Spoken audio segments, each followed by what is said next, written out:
एक हमारी एल है, एक एम है। एल रेखा एम के समांतर है, यानी एल एम के समांतर है। ये हमारी पी है और ये हमारी क्यू है, तो पी भी क्यू के समांतर है, जो एक दूसरे को काटती हैं यानी प्रतिच्छेद करती हुई जाती हैं। मुझे इसमें सिद्ध क्या करना है, ये हमारा जो त्रिभुज बनना है, त्रिभुज ए बी सी, ये वाला जो त्रिभुज है ए बी सी, ये वाला त्रिभुज, ध्यान देना इस पे, ये वाला जो त्रिभुज है ए बी सी, इसको हमें सिद्ध करना है सी डी ए के, सर्वांग सम करना है। क्या करना है, सर्वांग सम करना है।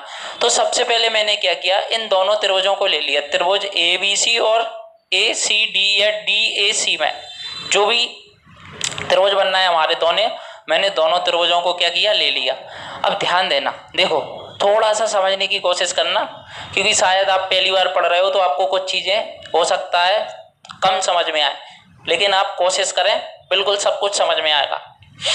देखो बी ए सी, ये जो कोण बनेगा, कोण बी ए सी, ये वाला जो कोण बनेगा कोण बी ए सी, ये वाला कोण इस वाले कोण के बराबर बनेगा, यानी कोण डी सी ए के बराबर बनेगा। क्यों, क्योंकि एकांतर कोण है।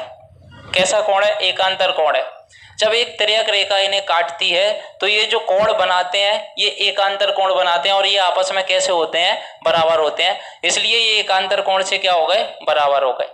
अब इस वाले त्रिभुज की बात करो या इस वाले त्रिभुज की, एसी वाली लाइन दोनों त्रिभुजों में आएगी कि नहीं आएगी, यानी ये हमारी क्या हो गई, ओवेनिष्ठ भुजा। क्या हो गई हमारी, ओवेनिष्ठ भुजा। अब सेम इसी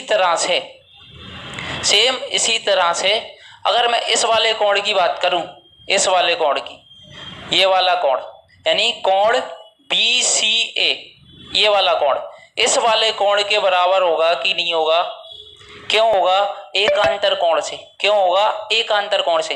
अगर कोई तिर्यक रेखा काटती है तो जो एकांतर कोण से एक ऊपर बनता है और एक उल्टा बनता है, एक इधर बनेगा और एक इधर बनेगा, ये आपस में कैसे होंगे, बराबर होंगे, इसलिए ये वाला कोण हमारा क्या हो गया, बराबर हो गया। तो मैं यहां से क्या कह सकता हूं, A S A, angle side angle सर्वांग समता से त्रिभुज ए बी सी बराबर और सर्वांग सम है त्रिभुज सी डी ए के। ये दोनों त्रिभुज आपस में कैसे हो गए, बराबर भी हैं और सर्वांग सम भी हैं। बस इसमें हमें यही सिद्ध करना था। अगर इससे मैं यहाँ से क्या रिजल्ट निकाल सकता हूँ, अगर मुझे देखो त्रिभुज अगर सर्वांग सम है तो ये मैं ये भी कह सकता हूँ कि सर हमारी बीसी वाली जो रेखा है वो हमारी एडी के बराबर होगी, और हमारी जो ए बी वाली लाइन है वो हमारी डीसी के बराबर होगी, और ये जो हमारे कोण है, ये कोण बी और ये हमारा जो कोण डी है, ये भी आपस में कैसा होगा, बराबर होगा। लेकिन हमसे जितना पूछा था उतना हम सॉल्व कर चुके हैं। तो चलिए आगे बढ़ते हैं क्वेश्चन नंबर 5 की तरफ। ये हमारा क्वेश्चन नंबर 5 है।